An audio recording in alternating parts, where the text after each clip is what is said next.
এমনও পীর আছে এখনো পেশাব ফিরে পানি লাই না। আমি আপনার মুরিদান কত আছে বলে 1010 আছে, বলে পেশাব ফিরে পানি নিলেন না কেন? আমাকে বলছে কারবালার জমিনে হুসাইন পানি পানি করে মারা গেছে, ওই পানি আমি এই জায়গায় ঠেকাবো না। আমি ছাত্র জীবনে 40 দিনের জন্য তাবলিগে গেলাম। তো তাবলিগে যাই দেখি যখন ইমাম সাহেব সালাম ফিরাইয়ে ফেলে, সালাম ফিরানোর পরে আমির সাহেব উঠে লাফ দিয়ে উঠে বলে, ভাই বাকি নামাজ আনতে কিছু দিনের আলোচনা হবে, একটু বসেন, বসলে বহুত বহুত। তা আমি মনে করলাম এদের ফায়দা যে কি আমি তাই দেখব। তারপরে দেখি ওরা প্র্যাকটিক্যালি হাদিস দলিল বলতেছে, সাহাবীদের কাহিনী বলতেছে, দিনের দাওয়াত দিচ্ছে। কিন্তু একটা জিনিস দেখলাম, হানিয়া মারিয়াজের লবণ খাওয়ার দোয়াটা আমরা অনেকেই জানি না। এটা লবণ খাওয়ার দোয়া, আল্লাহুম্মা বারিক লানা ফিমা রাযাকতানা ওয়াকিনা আযাবান নার। এটা ভাত সামনে আসার দোয়া। পেশাব পায়খানা ঘুম এসব প্র্যাকটিক্যাল ট্রেনিং দিচ্ছে, ঠিক কিনা? তা আমি কই কি ব্যাপার, এখানে তো আল্লাহ রসুল আর কোরআন হাদিসের কথার বাইরে কিছু নাই, কিন্তু সেই তাবলিগকে মানুষ এত খারাপ বলে, চিনি ডবল দেয়। যেখানে জালসায় যায়, এই আমার এই অবস্থায় দেখি একেবারে পাইনসে চা পাঠায়। তার মানে মনে করে এটারেও ধরছে মনে হয়, না এখনো ধরে নাই। তো করছে কি, তাবলিগ জামাতে সবই তো আল্লাহ রসুলের কথা, ঠিক কিনা? আমি বাঙালি হুজুর জালসা দিনের দাওয়াত দিতে আসছি, আমাকে যদি 500 টাকা কম দেন আগামী বছর আর ডেট হবে না। 1 লক্ষ টাকা নিয়ে বক্তারা আবার আসেও না, এরকম নাই নাকি? কিন্তু তাবলিগ জামাতরা নিজের জমি বিক্রি করা, গরু বিক্রি করার টাকা দিয়ে দিনের দাওয়াত দিয়ে বেড়ায়। এরা কি খারাপ?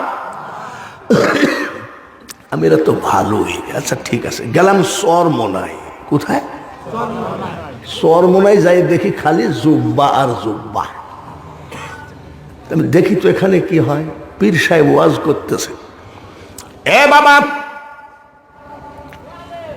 আপনাকে যখন কবরে শোয়ানো হবে 40 কদম হেঁটে মুসল্লিরা চলে যাবে, একটা সাপ এসে সবল মারবে, 70 গজ নিচে মাটির নিচে চলে যাবেন।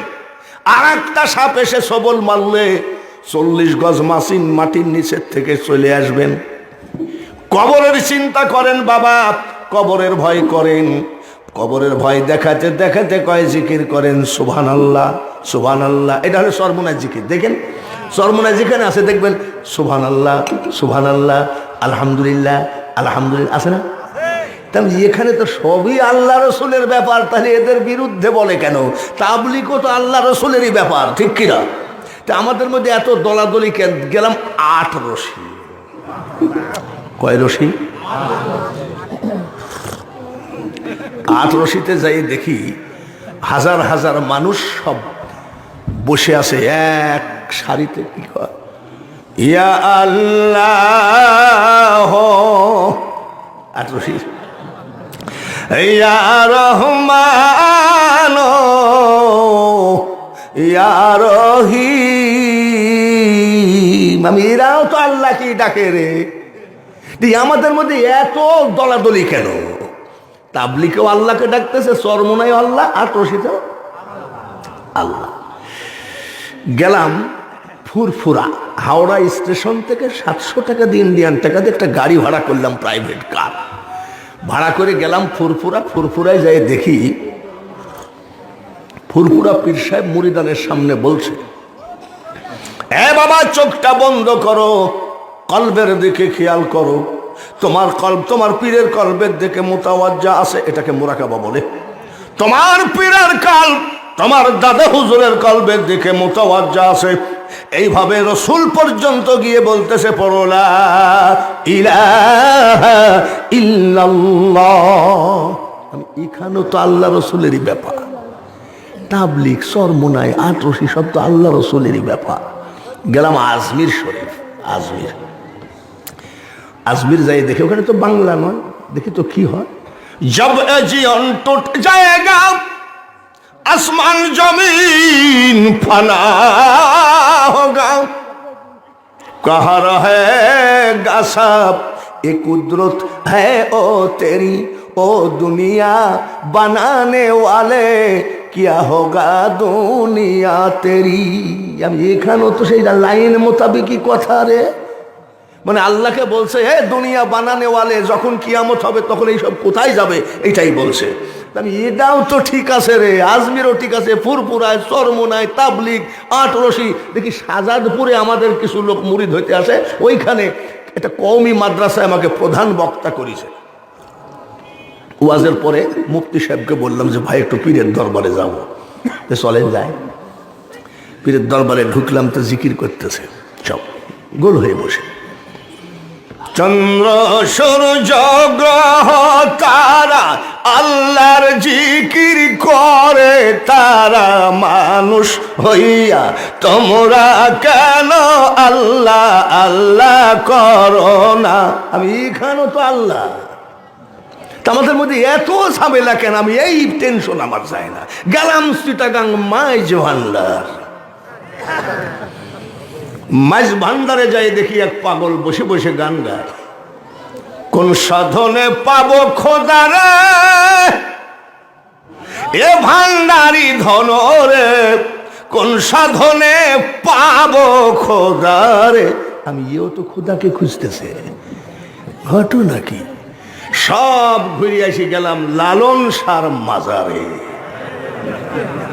আমার বাড়ির থেকে 5 মিনিট হাইটে গেলেই পাওয়া যায়। দেখি তো কি হচ্ছে, দেখি এক বাবাজির মুস 25-26 বছর মুস কাটেনি, মুসগুলো হলুদ হয়ে গেছে। হলুদ হয়েছে কি জন্যে?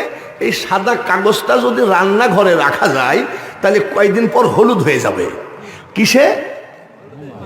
ধোঁয়ায়। কিসে? তাহলে ওনার মুছেও মনে হয় কিছু ধোঁয়া লাগছে। এটা কি চুলার ধোঁয়া তা আমি বলতে পারবো না। তো হলুদ হলে হবে কি? দেখি তো লোকটা কয় কি, দেখি তো।